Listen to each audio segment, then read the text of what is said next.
Hello, welcome to Defense Against the Dark Arts. I'm Paul Miil, and this is episode 25. This one is Informal Logical Fallacies. This will be a good one, so sit back, relax, and enjoy.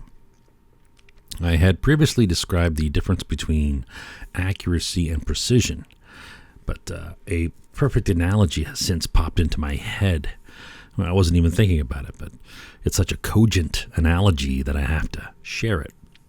Picture holding a garden hose. You're shooting water at a flower. The accuracy is how close you are to hitting the flower. Your precision is how tight or spread out your water stream is. Tight stream, highly precise. Spread out, low precision. Hitting the flower, accurate. Missing the flower, inaccurate. That's it. Your accuracy and your precision are two different things. So I think that was a good analogy that I thought of, that I thought, wow, yeah, that explains it more cogently. Maybe, is that a word? Itchy nose. All right. So logical fallacies. We have a penchant to want to be right and to want to believe something, not prove it, but just believe it. So I'm not saying this is what we all do. We have this tendency to do that.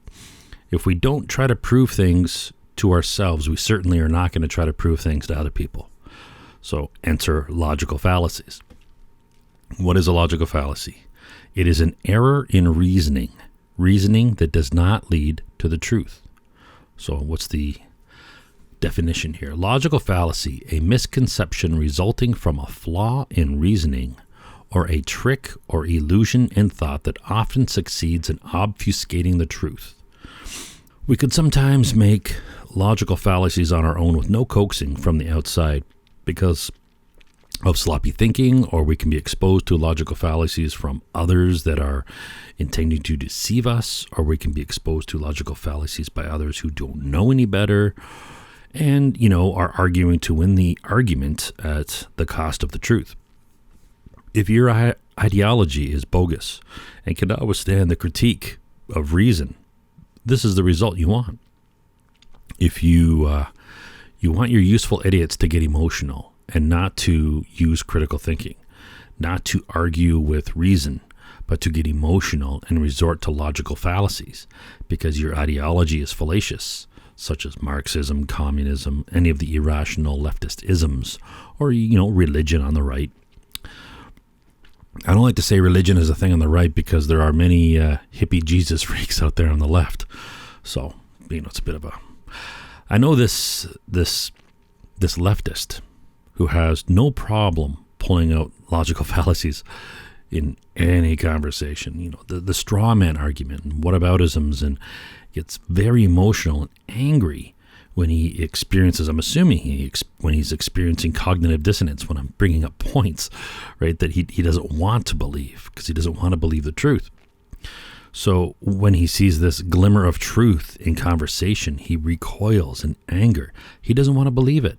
It's probably too much for him to face that he has been wrong for all these decades, especially about something that makes up a substantial part of his belief system, of his personality.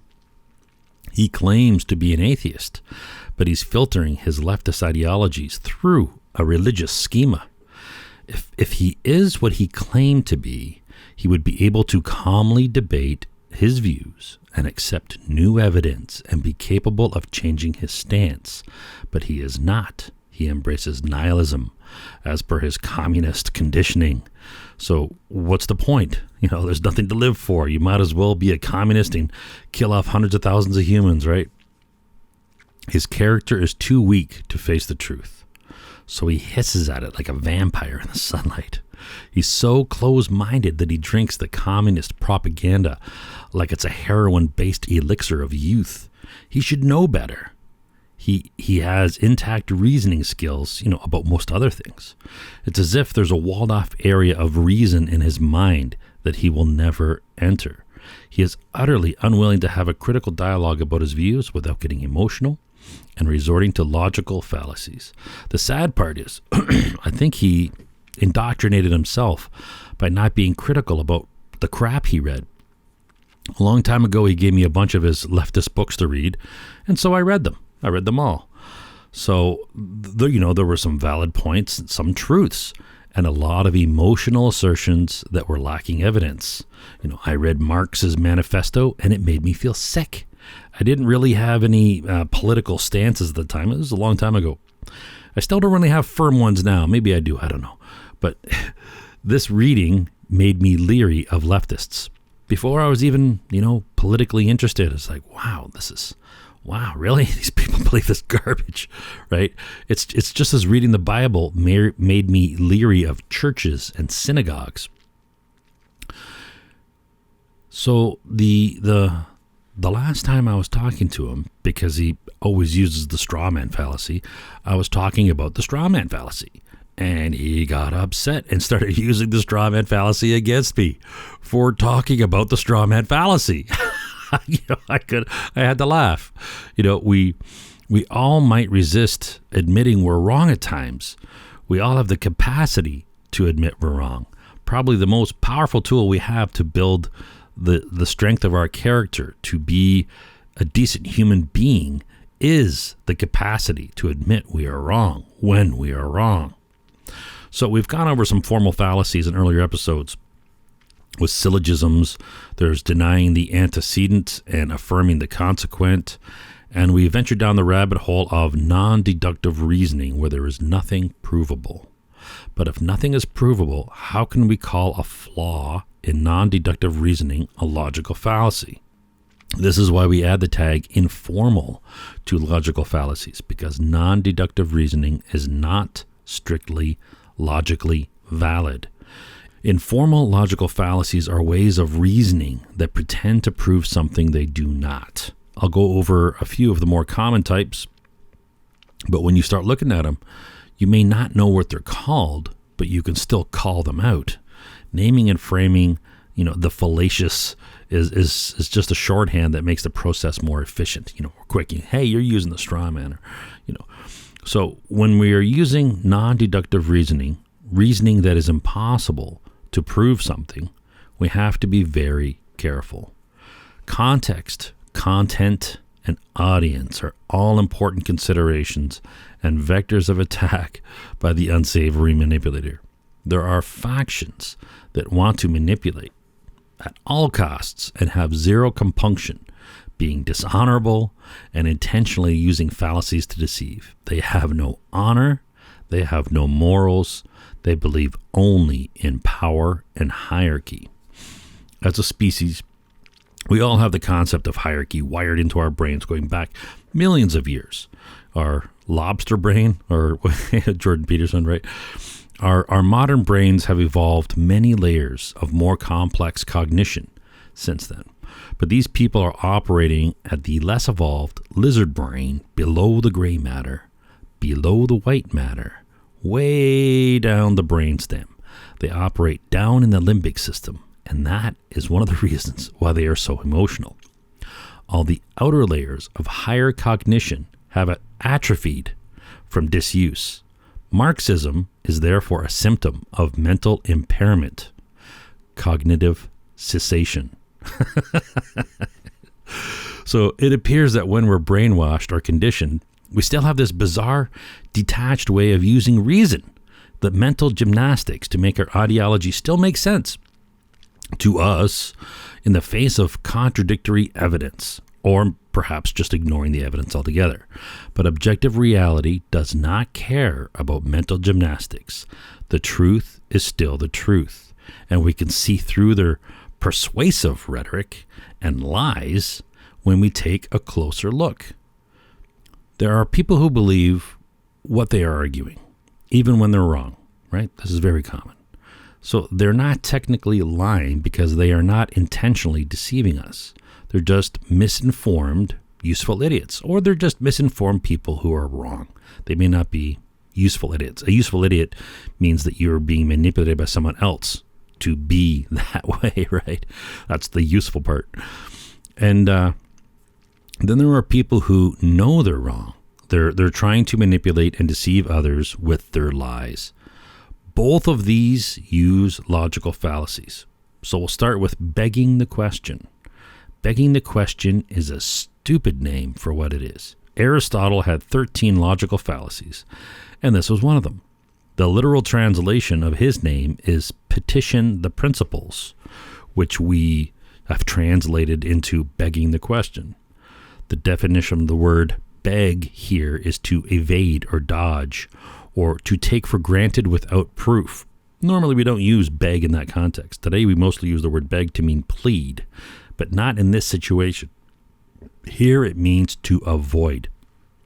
So we can remove begging and put the word avoid in there, so it's avoiding the question. So we can think of begging the question to mean avoid the question. What is the question that is being avoided? Well, the question is, and always will be, what is the proof? A begging the question fallacy is when the premise presupposes the truth of the claim. So there is no proof, it's just assuming the proof. Premise A assumes A is true. Therefore, A is true. That is the form of begging the question. A begging the question fallacy takes for granted what it is supposed to prove. If we wanted to communicate unambiguously or more clearly, a better name for begging the question would be proof by assertion fallacy or taking for granted fallacy, some kind of a name like that. An example of begging the question or proof by assertion, if we could try to start that, you hear this all the time. White people are racist. Therefore, if you are white, you are racist. It's an assertion with no proof. It simply makes an assertion and then uses that assertion as proof for the claim, right? Which is the assertion. So it's clearly not sufficient to sway a critical thinker, but the masses are not critical thinkers. And if a manipulator makes a claim that a target wants to believe, they will agree sans evidence, sans proof. For those of you who don't speak French, sans means like without. Begging the question or proof by assertion is a type of circular reasoning. And circular reasoning is a fallacy. So what is the difference between circular reasoning and begging the question? Well, it's not really there's a difference. It's a form of it. But the claim in begging the question just repeats the premise. There is usually one point that is being asserted. Circular reasoning has two or more points, and they prove each other. So it is slightly different, but it's a form of it. Begging the question is the simplest form of circular reasoning. Circular reasoning can be funny to those who pay attention. Premise A proves B, and B proves A. 2 points are argued which prove each other, where the premise is assumed to prove the claim. For example, gentlemen prefer blondes, said a gentleman, and he was a gentleman because he preferred blondes. This is circular, not begging the question, because it's arguing 2 points. The man was a gentleman is one of the points, and that gentlemen prefer blondes is the other point. And they are used as proof for each other. So there's two claims. Here's another example of circular reasoning fallacy, of the circular reasoning fallacy, that we might hear from our globalist friends talking about the 99% versus their 1%. You are surplus population and therefore a burden to the planet. Because you are a burden to the planet, you are surplus population. The two claims that are attempting to prove each other is that you are surplus population and you are a burden to the planet. There are also suppressed claims in this one, such as the speaker has the authority to determine who is surplus and who is not, and even if that is a valid concept, which is another suppressed claim. As well as the planet cannot sustain you. And finally, there are too many people on the planet. These are all suppressed premises. So the format would be assumption, therefore claim 1 as premise 2, therefore premise 1 as claim 2. You might need to write that one down. So chances are they won't be that obvious as that example. They will use synonyms or statements with the same meaning to obfuscate their fallacious circular reasoning. There are many other variations of circular reasoning, but you get the gist. So, sidebar. The concept of surplus population has always been and still is a factor of wealth. The wealthy 1% want to reduce the size of the surplus population. That's you, that's me, unless you're a billionaire. But this has bad optics for them. So they're using the thing that makes them look the worst and spinning it to a racially divisive thing by asserting and deflecting and saying that whites consider non-whites surplus population in an attempt to get the surplus population, both whites and non-whites, to be fighting amongst themselves and so they're fighting and not paying attention to the 1%, the actual proponents of culling the poor, and the poor is anybody who's part of the 99%. So it smells of the Gupta brothers' South African conspiracy. For those of you who know that, there was a defunct British PR firm, Bell Pottinger, and they had these moves to create division and tension between whites and blacks in South Africa as a distraction to hide their corruption with the President Zuma's son, billionaire. So they are the 1%. Could it be possible that they or some other billionaires like them would pull a similar play again? Could that be possible? I'll leave that to you. If you want to get into the head of globalists, I can recommend that you read Karl Marx's manifesto and his ideas around surplus population and the reserve labor army, and also Thomas Malthus's doomsday predictions by surplus population. You might get a little nauseous reading these things, but it kind of gives you see where their head's at, right? So both of these guys have been dead for over 150 years. So what have we done now? We've done begging the question and circular reasoning. Let's look at loaded and complex questions. I have seen people define complex questions as synonymous to loaded questions, but they're not. Going back to Aristotle's 13 logical fallacies, he has one of them called many questions. I don't know what he called it in Greek, but that's what we're told it's called, many questions. Aristotle's many questions is what I would define as a complex question fallacy. His many questions are just that, a barrage of questions that may or may not be related to anything. This is a logical fallacy, like all logical fallacies, because it does not prove anything, even though it's a tactic. It's a direct attack meant to distract and throw the listener off balance. The idea with many questions is that we humans have a limited ability to understand something. When a barrage of questions are thrown at us, we immediately try to think of the answer. And then when the questions are unexpected or unrelated, we have to try to take a beat to figure out how that question would fit into this context, which takes time, right? Meanwhile, they're throwing more and more questions at us. So we may be able to partially answer a question, or we might lose our train of thought altogether. So what does this do? This allows the speaker to answer over us, to give the answers we want or they want to their question, to make us appear dumb and allow them to control the argument if you're not prepared for it. So the goal of many questions is confusion and distraction. A similar, well-used, and dishonorable tactic is the loaded question, also sometimes called the complex question, but it is different. A loaded question is where if you answer the question, you are answering more than one thing and are affirming an assertion that they are making in the question. For example, do you support the white supremacist protest of lockdowns? So the responder cannot answer about the lockdown protests without affirming the fallacious claim that if you protest lockdowns, you're a white supremacist. This is the amoral and fallacious logic of the loaded question.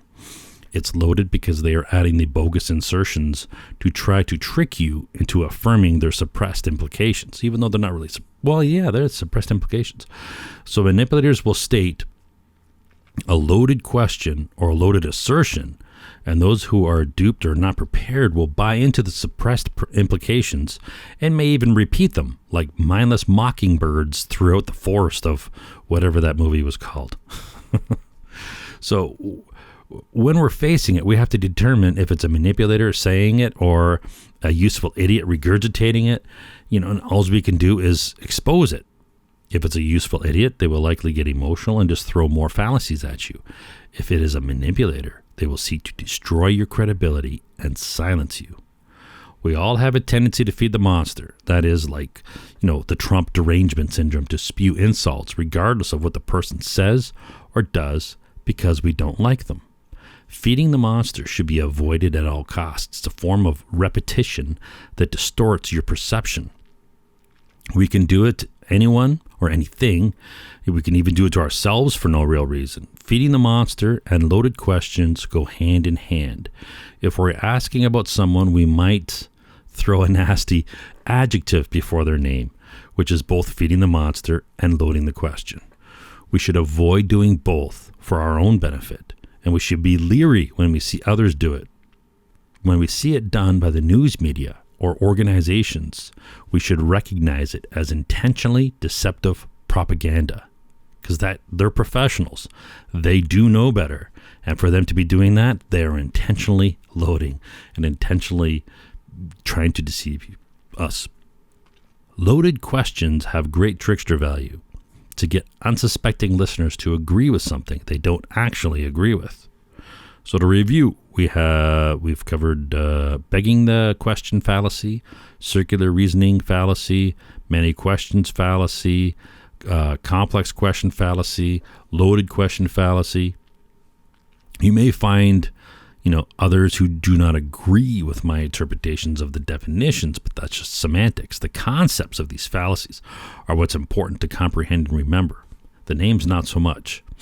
So what is often included is a layer cake of fallacies and techniques. For example, using suppressed false premises or implied false claims that themselves have like second order suppressed claims, and then using loaded questions. This really sets up the pile of fallacy.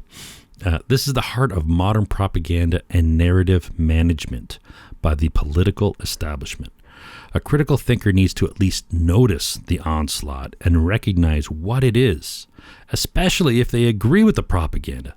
This is critical for you to still realize it's bogus, even if you agree with it or want to agree with it. While the political establishment has no membership card, the political establishment does include the news media, NGOs, PR firms, the money behind them, corporations, billionaires, and as well, of course, as politicians. The goal, the number one priority of the political establishment in a parliamentary democracy or constitutional republic is to dictate public opinion. Okay, so I talked about the straw man fallacy a little earlier. There are many variants to the straw man fallacy. Sometimes an arguer will take your words and disinterpret them to ridiculous extremes and then argue against those ridiculous extremes. Pretty much any time someone puts a word in your mouth, or words, they're performing the straw man fallacy. For an example, this recent specific tax increase is wrong. The straw man reply, so you expect government services to pay for themselves. The original statement is not that all taxes are wrong, and they very well may be, but that the specific tax increases are wrong. The leftist is clearly arguing against a point the rational person did not make. The result of a strawman argument is annoyance and to stop productive dialogue, because the real man is an argument that they cannot refute or possibly even acknowledge. Those who seek to hide the truth do not want all kinds of questions being asked, especially by critical thinkers. And what's it take to be a critical thinker? Not too much. Just a little bit of reading, a little bit of thinking, right? So watching these videos will help, right? So a defensive tactic by the manipulator is to turn probing questions or reasoned debate into an unproductive altercation. This is similar to the whataboutism fallacy, where the arguer does everything they can to not argue the point. So they bring up other points that currently are not being argued to try to change the subject. One cannot have a mature, grown-up dialogue with someone who uses these tactics, and that may be the point. The straw man is to make a reasonable claim an unreasonable one. The whataboutism is to change the subject and not even talk about the point. Another way to change the subject by a manipulator is to attack your character. The fallacious attack on the person instead of the argument is called the ad hominem. This is where the leftists and CCP's useful idiots start calling you a Nazi or a xenophobic racist for inquiring about the origin of a global pandemic. The goal is to try to shut you up and stop you from mentioning the point. The best defense in that case is to ignore the name-calling trolls. Sometimes the attacker will resort to ad hominem because they've fed the monster about anyone who would bring up the point, perhaps as a result of external conditioning by the political establishment, or they are simply unhinged and lash out at everyone they disagree with. There's a related attack when they accuse you of being upset when you are completely calm. I had a buddy, Vince, that always made me laugh. At a lab, when everyone's quietly working, he would, out of the blue, walk up and say, "Why? Are you scared?" And you'd be like, "What?" The unexpectedness of his random question would always make me laugh. And he would just do these random questions that are like so bizarre. It was funny. It was a good break of the tension when you're, anyways. So, this is kind of what leftists do when they ask, "Why are you getting emotional?" When you're in Twitter or whatever, and you're actually dead calm, but it's not funny. These people they're sinister scum. Apparently, ad hominems were ordered by a branch of the U.S. government to discredit UFO reporters in the 1950s because the lines of communication in their military establishment were being overloaded with calls. So they wanted to calm the hysterical masses. And so they just the order was to discredit people who see UFOs. Doesn't matter if they're actual Russian jets or whatever, it doesn't matter. Discredit them. So this worked very well. So anyone who claims to see a UFO today is reflexively labeled a crackpot by the rest of us. So these ad hominems do have teeth in directing the zeitgeist. I'm not saying that these UFOs or any UFOs that people have seen are from outer space. It just means unidentified object, which people should be reporting, right? If there's spy planes and who knows what out there, right?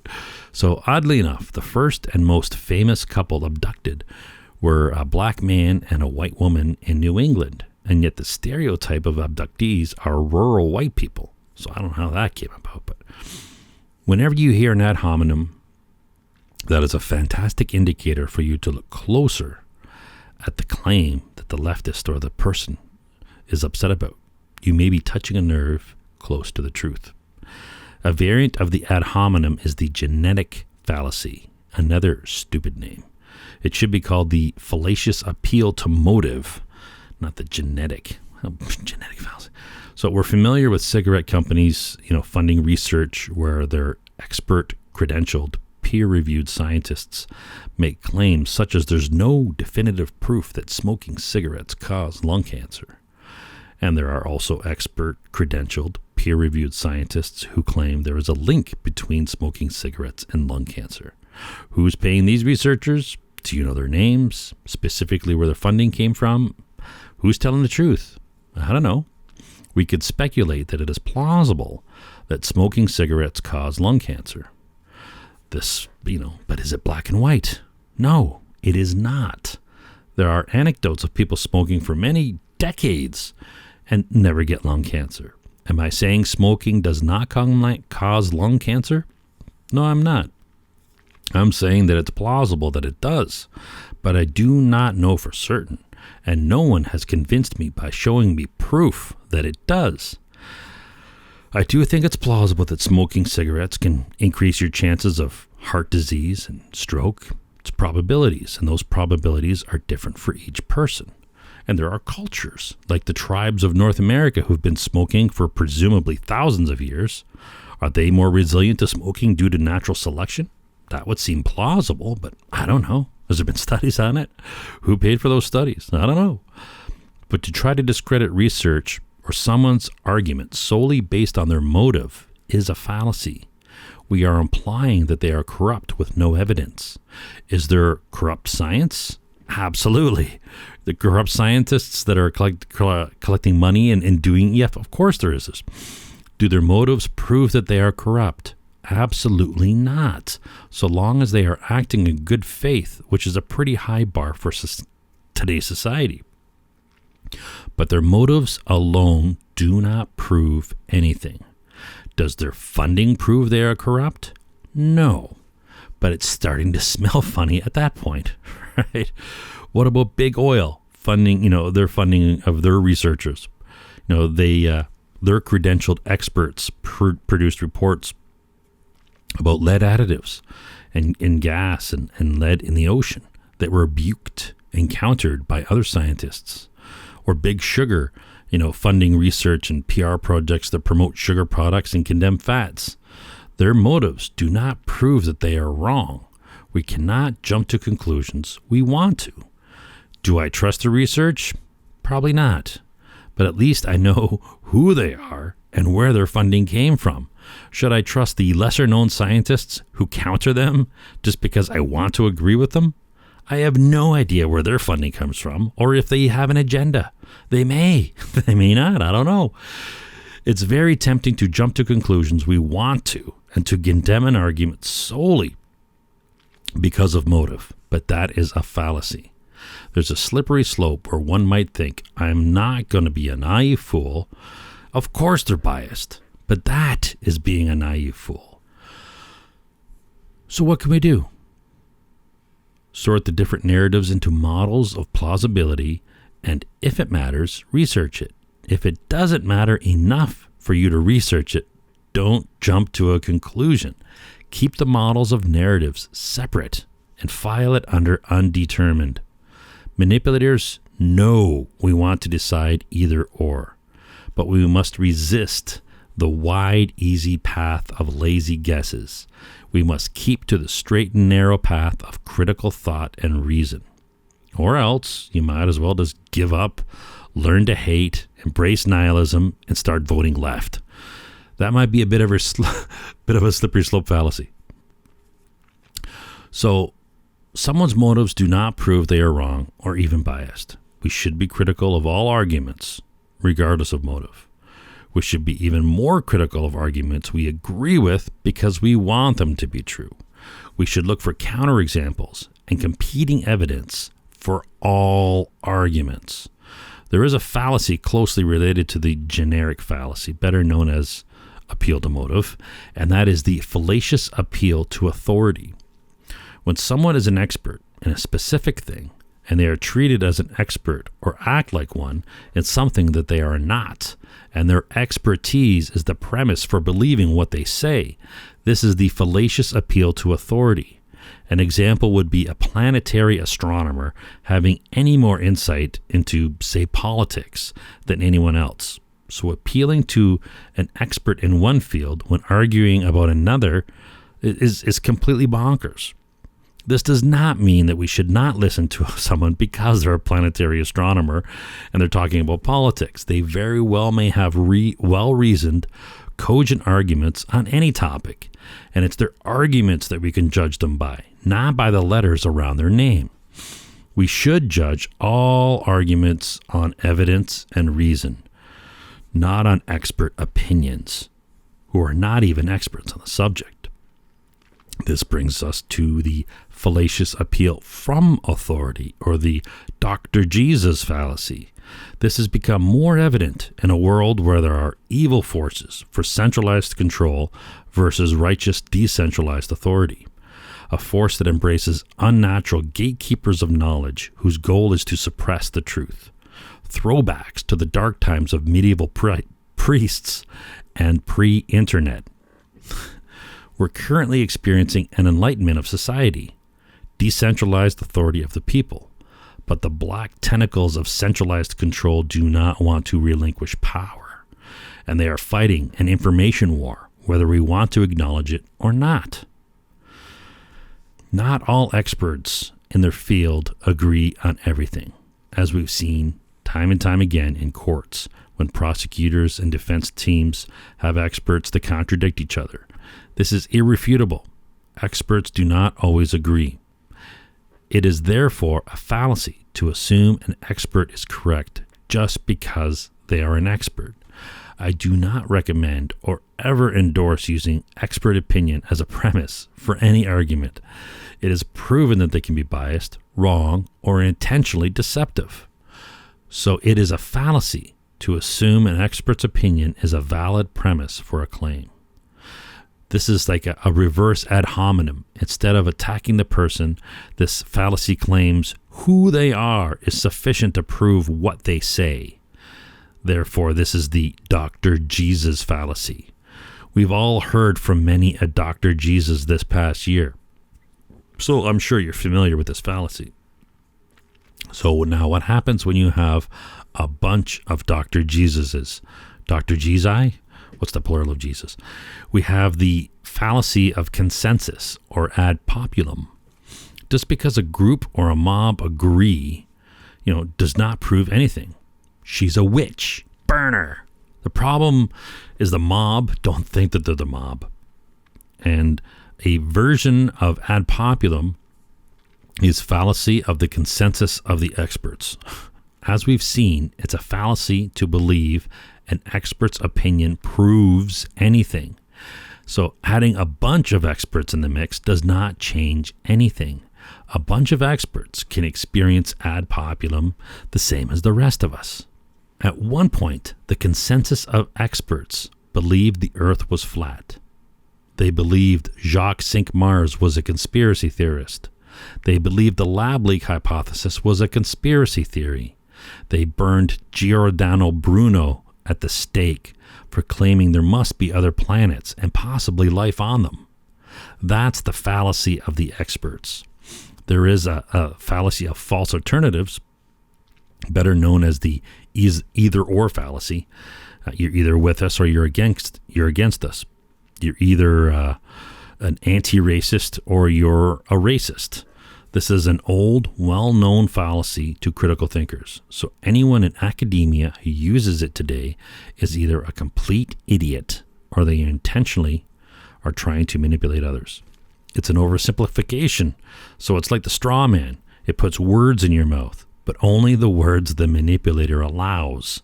In reality, there are more than two options.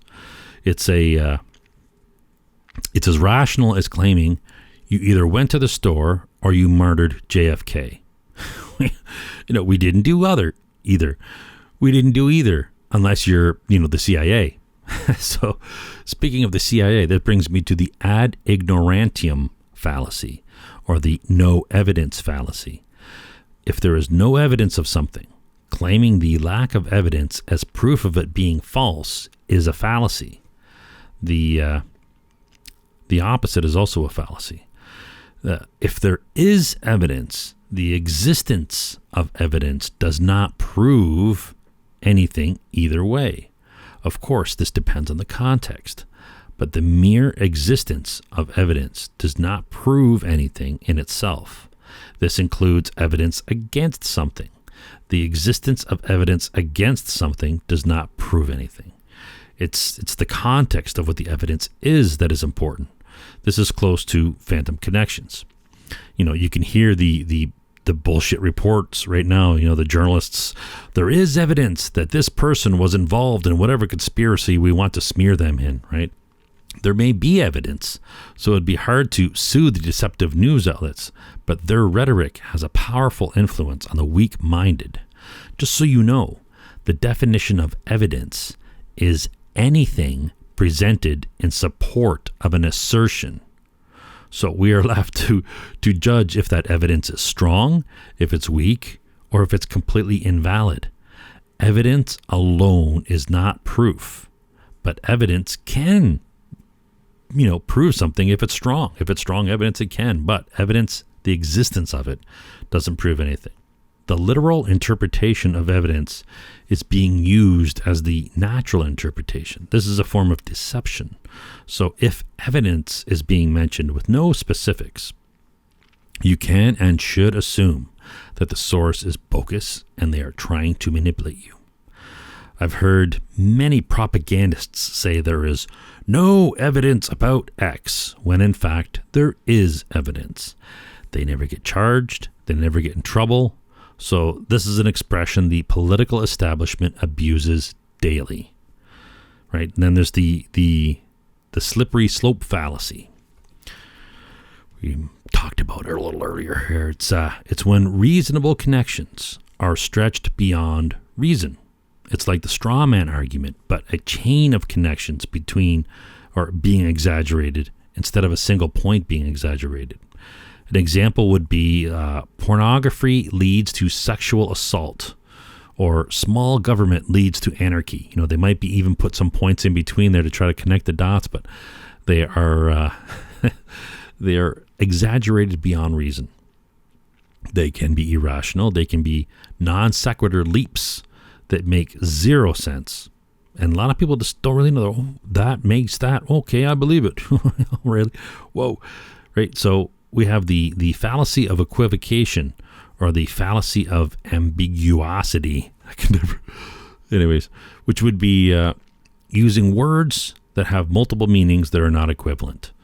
An example would be, bread is better than nothing. Nothing is better than pizza.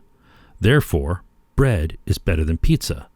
The phrases, have different meanings, which are being interpreted by the person making the claim. The fallacy of equivocation can also include selectively excluding terms from a fallacious interpretation.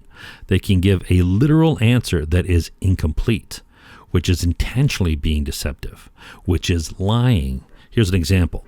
Say a cop pulls somebody over and he says, "How much did you drink?" And the driver says, "I only had 2 beers," when she actually had 2 beers and 4 martinis. She is trying to not lie by using a fallacious interpretation. The question was not, "How many beers did you drink?" And there is no natural interpretation of the question in which drink only means beer and not martinis. So that is the fallacy of equivocation. She redefined the word on the fly. She redefined drink to mean beer, which is batshit crazy. So in politics, George Bush defined torture to not include waterboarding. Bill Clinton defined sexual relations as not including fellatio, or, the whole cigar thing. The Canadian Prime Minister doesn't bother defining what an ass grope is, other than claiming she experienced it differently, which is true. He groped her ass with his hand, and she had her ass groped by a creepy pervert. She did indeed experience it differently. So he's saying something that's literally true, but he is disinterpreting this is the fallacy of equivocation. So then there are all the appeals, the appeal fallacies. Appeals to emotion, appeals to force, appeals to whatever. They are all fallacies. There's also the fallacious fallacy, which is a good one to know. It's the idea that just because someone is using a fallacy, a logical fallacy, doesn't prove what they are saying is wrong. So there are a million fallacies. A complex one that progressive hate mongers created is the Mott and Bailey fallacy, which is a schizophrenic version of the straw man. They argue point A, which is false, and if you catch it, they'll retreat and claim they're only arguing point B, which is lies on top of lies, deception on top of other deceptions. I think that's sufficient for this episode. Next episode, I'm going to be diving more into the heart of the beast and talk about persuasion and manipulation. Until then, take care.